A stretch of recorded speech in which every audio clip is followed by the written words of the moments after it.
साथियों नमस्कार। आप सभी का बहुत बहुत स्वागत है हमारे YouTube चैनल बेबाक बोल पर। साथियों, ये जीवन उतार चढ़ाव के साथ खुशियाँ, दुख, निराशा, हताशा सभी लेकर आता है। आप जैसे जैसे जीवन में आगे बढ़ते हैं, आपके बड़े लोग आपसे बहुत ही बड़ी बड़ी आशाएं, अपनी अपनी महत्वाकांक्षाएं आपसे रखते हैं और उस आशा के अनुरूप आपको ढालना चाहते हैं जो वो किसी और को देखते आते हैं और आपके ऊपर उनका प्रेशर रहता है, दबाव रहता है कि आप उनके आशा के अनुरूप पढ़ाई लिखाई करें, आगे बढ़ें और अपने को उनके आशा के अनुरूप साबित करके दिखाएं। पिछले कुछ समय में कई छात्र छात्राओं ने अपने आप को मौत के घाट उतार लिया, आत्महत्या किया कोटा में। ऐसा नहीं होना चाहिए। साथियों, अगर आप किसी क्षेत्र में हैं, कोई सब्जेक्ट, कोई भी तैयारी अगर आप करते हैं, किसी की आशाओं को साबित करने के लिए, किसी की महत्वाकांक्षा को साबित करने के लिए, अगर उसमें आप साबित नहीं कर पाते हैं और आपका जो टारगेट है, आपका जो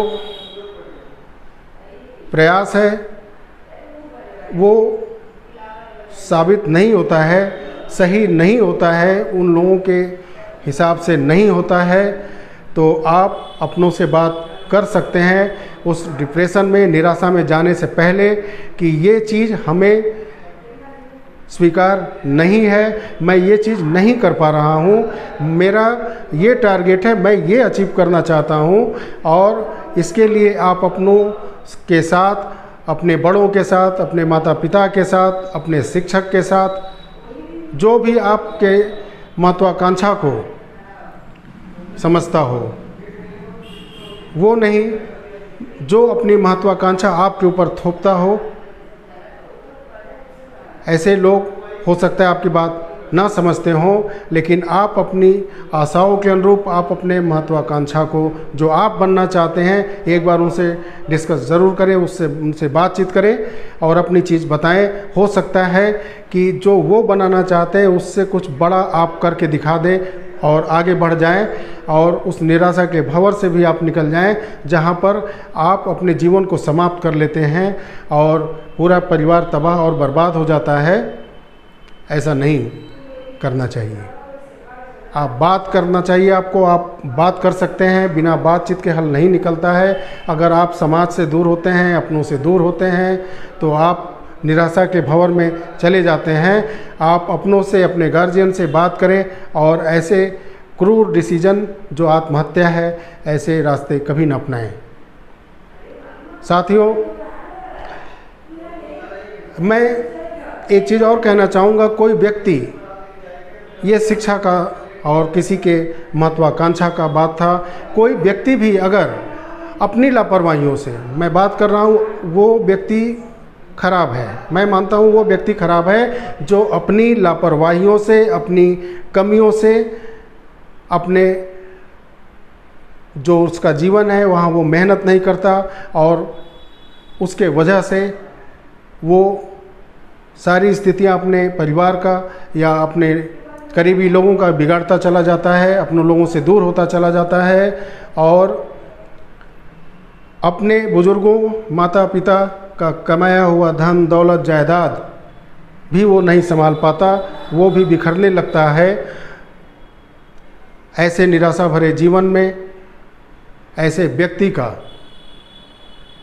जब समाज भी साथ नहीं देता है, समाज उसको ओछी नज़रों से देखता है, समाज ऐसा बोलता है, कड़वे शब्द बोलता है, कोई शांति से समझाता है, ऐसे व्यक्ति को ऐसे चीज़ों का सामना करना पड़ता है जिसकी जिम्मेदारी उस व्यक्ति की खुद की है। उसकी लापरवाहियों की वजह से वो अपनों से दूर हो रहा है, अपनी स्थितियां खराब करता है।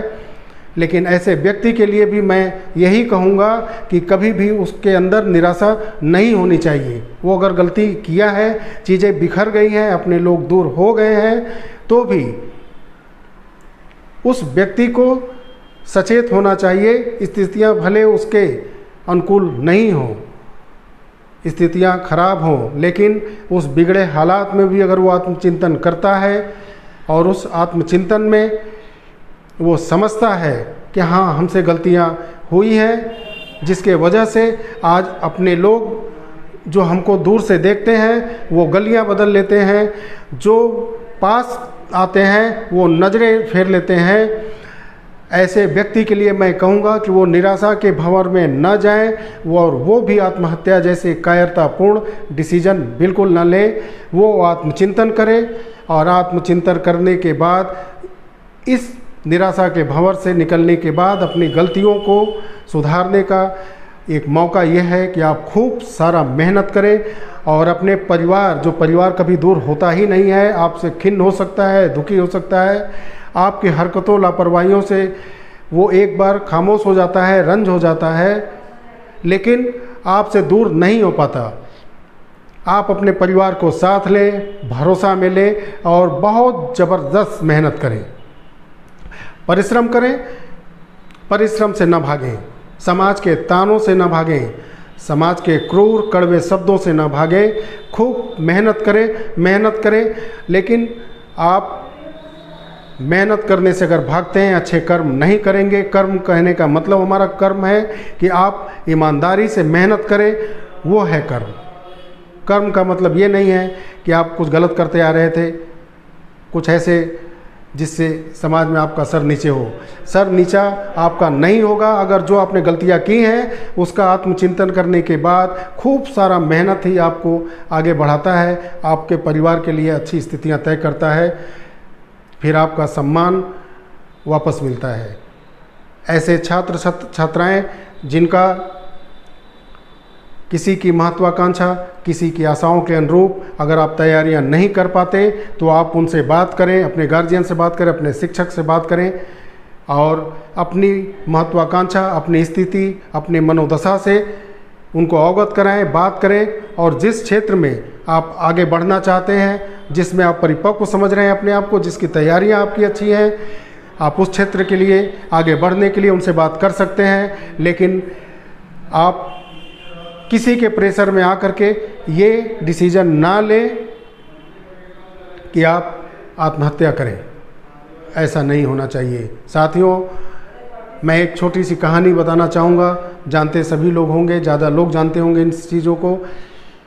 जो भारत के मिसाइल मैन के नाम से जाने गए, एक समय ऐसा भी आया था कि वो अपनी तैयारियों के अनुरूप, जो खुद की उनकी महत्वाकांक्षा थी, उन तैयारियों के अनुरूप वो उस क्षेत्र में नहीं गए। काफ़ी गरीबी से पढ़ाई लिखाई करने के बाद, काफ़ी निचले लेवल से मेहनत करने के बाद वो निराश हुए थे। डॉक्टर APJ अब्दुल कलाम साहब, जो एक गरीब परिवार से आते थे, जिनकी बहन ने गहना रख करके उन्हें पढ़ने के लिए 1000 कुछ उससे ज़्यादा पैसे का व्यवस्था बनाया और वो मद्रास इंस्टीट्यूट ऑफ टेक्नोलॉजी में एडमिशन कराते हैं। एयरफोर्स पायलट बनने का उनका सपना था और वो मेहनत करते हैं, पढ़ाई करते हैं। जब एग्ज़ाम इंटरव्यू का समय आता है, ऋषिकेश जाते हैं और वहाँ पर वो आशा के अनुरूप, तैयारी के अनुरूप वो नहीं कर पाते और वो इंटरव्यू नहीं निकाल पाते और काफ़ी ज़्यादा निराश होते हैं इससे। दूसरी निराशा, उनके पैसे ख़त्म हो चुके होते हैं। जो उनकी बहन ने पैसे गहने रख के दिए थे, वो पैसे ख़त्म हो जाते हैं और वो फिर वापस अपने केरल राज्य में जाने के लिए भी पैसे उनके पास नहीं बचते हैं, वो वापस नहीं जा पाते, काफ़ी निराश होते हैं। और वो इतना निराश होते हैं कि वो डीप डिप्रेशन में चले जाते हैं और वो गंगा में छलांग लगा करके देहरादून में अपने आप को समाप्त कर लेना चाहते हैं। ऐसे समय में एक शिवानंद महाराज जी उनके जीवन में आते हैं और उनकी बातों से डॉक्टर साहब इंस्पायर होते हैं। और वो जो एयरफोर्स में पायलट बनना चाहते थे, वो अपनी सारी कहानी शिवानंद महाराज जी को बताते हैं। शिवानंद महाराज जी उनको अपने आश्रम ले करके जाते हैं और वहाँ पे उनकी सारी बात वो सुनते हैं। डॉक्टर साहब उन्हें सारी चीज़ें बताते हैं और वो घोर निराशा में कहते हैं शिवानंद महाराज जी से कि मैं एयरफोर्स में पायलट बनना चाहता था, मेरे पैसे ख़त्म हो गए, मेरा एग्ज़ाम नहीं निकल पाया, मेरे पैसे ख़त्म हो गए, मैं अपने घर भी नहीं जा पा रहा हूँ, मैं बहुत निराश हूँ। शिवानंद महाराज जी उस समय कहते हैं, उनके जीवन के लिए वो एक प्रेरणा स्रोत थे। उनसे, उनके शब्दों से डॉक्टर साहब इंस्पायर हुए थे और शिवानंद महाराज जी ने बोला कि शायद ईश्वर ने आपको इससे किसी बड़े काम के लिए चुना है। और हुआ भी वही। चीज़ों को समझे डॉक्टर साहब, उनके बातों को समझे और शिवानंद महाराज जी उनको पैसा देते हैं और वो वापस जाते हैं।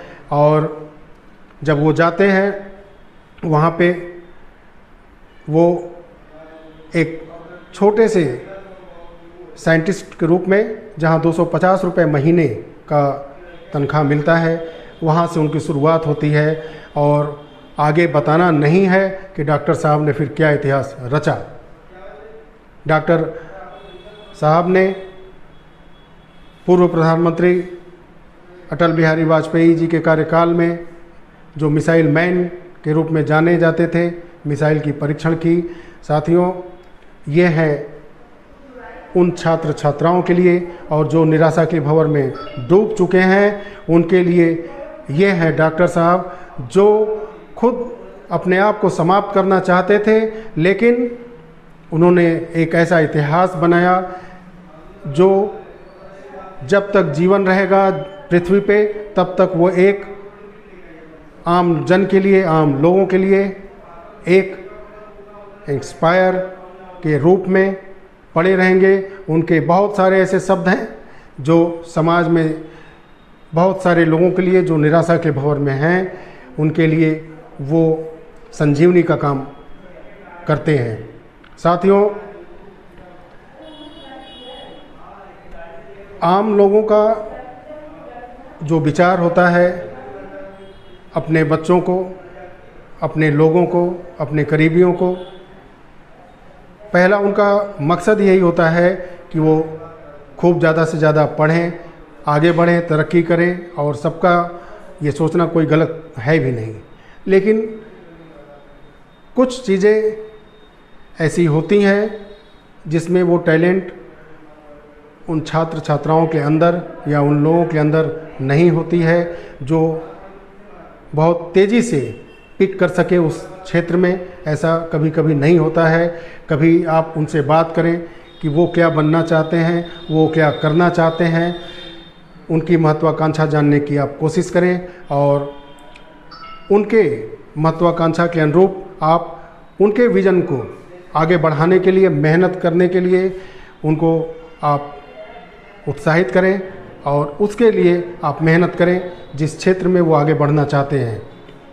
साथियों, वीडियो अगर अच्छा लगा हो तो आप इसको लाइक अवश्य करें, चैनल को सब्सक्राइब करें, वीडियो को शेयर करें।